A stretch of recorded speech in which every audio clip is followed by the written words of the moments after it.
हमारा क्वेश्चन है ammonia is made by the reversible reaction.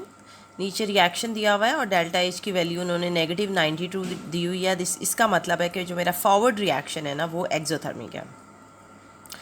A chemist investigate how the percentage of ammonia at equilibrium changes with the pressure. The experiment is carried out both at 250 and 350. देखो exothermic reaction है, forward direction में ammonia बन रही है forward direction में।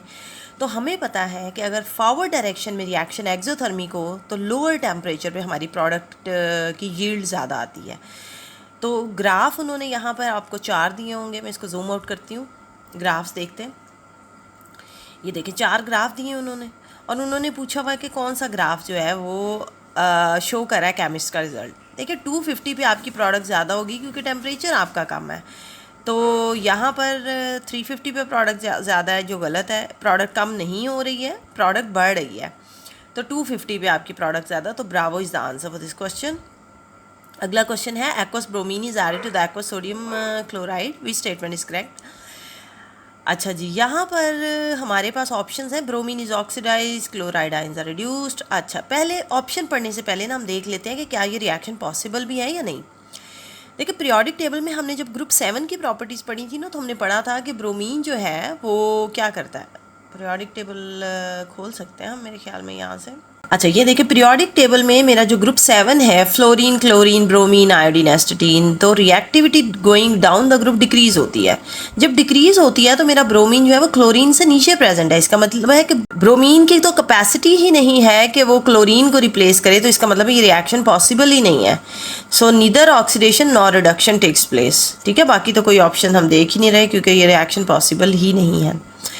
अगला question, graph वाले question, मोल वाले क्वेश्चन सेपरेट वीडियो में करेंगे। इसमें सिर्फ हम रेट ऑफ रिएक्शन के क्वेश्चन कर रहे हैं, तो हम नीचे चलते हैं। हाँ जी, क्वेश्चन आ गया है, describe and explain using idea about collision theory, I mean collision about between the particles, how the rate of reaction changes when the larger piece of iron is used. यार लार्जर पीस ऑफ आयरन का मतलब है आपका surface area कम हो गया। Surface area कम हो गया है तो लेसर नंबर ऑफ पार्टिकल्स हैं per unit area. Laser number of particles per unit area का मतलब है less frequency of collision and less effective collision, so slower is the rate of reaction। बाकी conditions उन्होंने कहा है कि सेम है, तो देख लें यही आंसर है आपका। उसके बाद आ जाते हैं, ये वाला क्वेश्चन है, मैग्नीशियम रिबन रिएक्ट कर रहा है सॉलिड फॉर्म में हाइड्रोक्लोरिक एसिड से, मैग्नीशियम क्लोराइड बन रही है, हाइड्रोजन गैस बन रही है। हम ग्राफ और मोल वाले क्वेश्चन छोड़ देते हैं, इनके लिए एक सेपरेट वीडियो बनेगी, आप यहाँ पर आएँ। Describe and explain using idea about collision theory, collision between the particles, how the rate of reaction changes when magnesium powder is used instead of ribbon. देखिए पाउडर यूज़ कर रहे हैं तो सरफेस एरिया बढ़ा रहे हैं sir, so how you are gonna write. So replacing the magnesium ribbon with magnesium powder will increase the surface area, more number of particles per unit area, will increase the chances of collision, increase the effective collision and faster is the rate of reaction। ठीक है, अगला question है describe and explain. Again वही idea use करना है और बताना है कि रेट कैसे चेंज होगा अगर टेम्परेचर डिक्रीज कर देंगे तो। देखिए कोलिजन का डायरेक्ट ताल्लुक काइनेटिक एनर्जी ऑफ पार्टिकल से है। टेम्परेचर कम करेंगे तो काइनेटिक एनर्जी कम होगी, फ्रीक्वेंसी ऑफ कोलिजन कम होगी, फ्रीक्वेंसी ऑफ इफेक्टिव कोलिजन कम होगी, तो रेट ऑफ रिएक्शन डिक्रीज होगा।